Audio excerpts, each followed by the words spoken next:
Assalamualaikum warahmatullahi wabarakatuh. Perkenalkan, nama saya Anggi Pratiwi, Prodi Perbankan Syariah Kelompok 5. Baiklah, saya akan memaparkan materi mengenai etika bisnis Islam. Baiklah, yang pertama tentang pengertian etika bisnis. Etika bisnis adalah seperangkat nilai tentang baik, buruk, benar, dan salah dalam dunia bisnis berdasarkan pada prinsip-prinsip moralitas. Selanjutnya tentang pengertian etika bisnis Islam.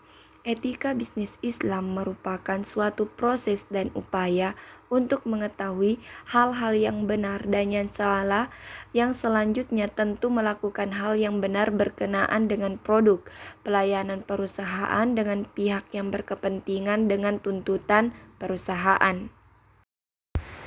Selanjutnya yaitu aktivitas dan etika bisnis Islam. Yang pertama yaitu pebisnis harus jujur atau siddiq. Siddiq adalah berkata benar, jujur terhadap diri sendiri, makhluk lain, dan Sang Pencipta. Yang kedua yaitu amanah. Islam mewajibkan pebisnis untuk mempunyai sikap amanah terhadap dirinya sendiri dan orang lain, apalagi tidak boleh meremehkan hak orang yang memberikan amanah. Yang ketiga yaitu adil. Islam sangat menganjurkan untuk berbuat adil dalam berbisnis dan melarang berbuat curang. Selanjutnya tentang sumber dan metode penilaian baik buruk dalam perbandingan perspektif Islam. Yang pertama yaitu memiliki kepribadian spiritual. Yang kedua, berperilaku baik dan simpatik. Yang ketiga, berperilaku baik dalam bisnis. Keempat, bersikap rendah hati dan melayani atau hikmah. Yang kelima, menepati janji dan tidak curang. Keenam, jujur dan terpercaya atau amanah. Dan ketujuh yaitu tidak suka berburuk sangka atau suudzon.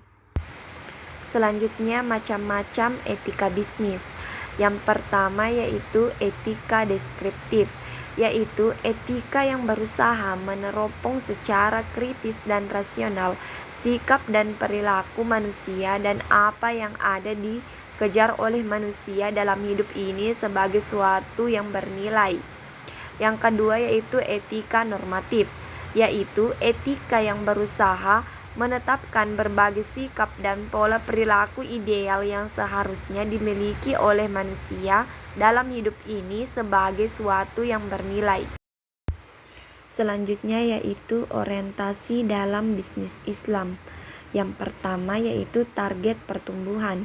Jika profit materi dan profit non-materi telah diraih, perusahaan harus berupaya menjaga pertumbuhan agar selalu meningkat. Yang kedua, target hasil. Tujuan bisnis sayanya tidak hanya berfokus untuk mencari profit atau qimah madiyah atau nilai materi setinggi-tingginya, tetapi juga harus dapat memperoleh dan memberikan benefit, keuntungan atau manfaat non-materi kepada internal organisasi perusahaan dan eksternal atau lingkungan, seperti terciptanya suasana persaudaraan, kepedulian sosial, dan sebagainya. Yang ketiga yaitu target profit. Dari penjabaran tersebut dapat ditarik kesimpulan bahwa dalam pengambilan keuntungan yang mana dipengaruhi oleh penentuan harga sudah diatur dalam etika bisnis Islam. Yang keempat yaitu target keberkahan. Dengan adanya aturan atau ketentuan halal dan haram dalam bisnis Islam, maka ia lebih menekankan adanya optimalisasi daripada maksimalitas.